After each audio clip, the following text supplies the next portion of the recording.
Kanan Jarrus est l'un des derniers Jedi ayant survécu à l'Ordre 66. C'est pour cela qu'il évite de montrer ses dons liés à la Force. Bonjour à tous, comme vous l'aurez compris aujourd'hui, nous allons parler de Kanan Jarrus. La guerre faisait rage entre la République Galactique et les séparatistes. Plusieurs planètes se joignirent à la Confédération des systèmes indépendants. C'est au temple Jedi de Coruscant qu'un jeune initié se fait remarquer. Son nom, Caleb Dume. Il n'était pas comme tous les autres initiés. Il s'intéressait davantage à l'histoire de l'Ordre Jedi. Un jour, il se blessa durant un entraînement. En se rendant à l'infirmerie, il rencontra une jeune femme dans une cuve de Bacta. Elle était dans le coma. Ce que Caleb Dume ne savait pas, c'est que cette femme changerait sa vie. En effet, la jeune femme était Deepa Billaba, l'apprentie de Mace Windu. Celle-ci avait perdu une bataille contre le général Grievous, qui avait éliminé la quasi-totalité de son armée composée de clones. Elle resta environ 6 mois dans le coma. À son réveil, elle reprit place au Conseil Jedi. Un séparatiste du nom de Général Cleave recruta un chasseur de primes. Son but? Attaquer le temple Jedi. Le chasseur de primes s'introduit au temple et réussit à créer la panique. Les lions ont été évacués, mais Caleb Dume refusa de sortir du temple et alla trouver le responsable de l'attentat. Une fois face à lui, il engagea un combat perdu d'avance. Alors que Caleb Dume allait succomber à cause d'une grenade, Deepa Billaba s'interposa entre le garçon et le chasseur. Elle passa à l'attaque. L'agresseur tenta de fuir. Deepa et Caleb utilisèrent la force pour le retenir. Malheureusement, celui-ci envoya plusieurs grenades que même Billaba ne put esquiver. Le chasseur de primes s'était enfui pour de bon. Alors que Billaba se relevait, elle prit cette décision. Caleb serait son padawan. Plusieurs clones ayant survécu à la bataille contre Grievous rejoignirent Billaba. Parmi ces clones, nous pouvons citer le commandant Grey et le capitaine Steels, deux bons amis de Billaba. Caleb créa son propre sabre, et accompagné de son maître et des clones, il combattait les séparatistes. Pendant une bataille, Billaba retrouva Grievous. Accompagné de son padawan, ils le combattirent. Malheureusement, celui-ci finit par s'enfuir. C'est durant une mission sur la planète Kaller que tout bascula. Le but était de libérer les Calériens de l'emprise des séparatistes. Quand la bataille fut terminée, la République fut victorieuse et les séparatistes libérèrent la planète. Mais les Calériens ne furent pas satisfaits. Pour eux, la République était un ennemi, tout comme les séparatistes. À cause de cela, les Calériens refusaient d'accueillir la République dans leur demeure. Billaba et ses troupes durent passer la nuit à la Belle Étoile. Malheureusement, ce fut une horrible nuit pour Caleb.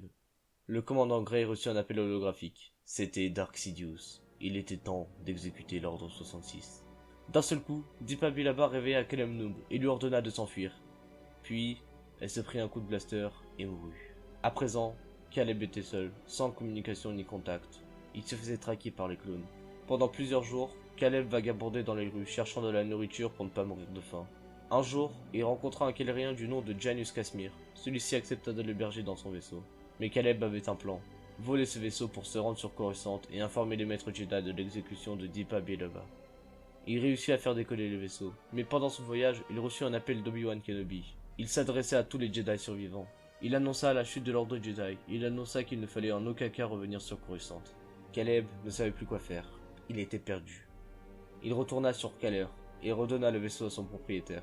Il continua de errer dans les rues, longtemps, très longtemps, jusqu'au jour où il sauva la vie de Janus Casimir. Celui-ci ne lui avait pas pardonné de lui avoir volé son vaisseau, mais ils finirent par se réconcilier. Ils formèrent une équipe. Caleb n'était plus un padawan, il était devenu un mercenaire.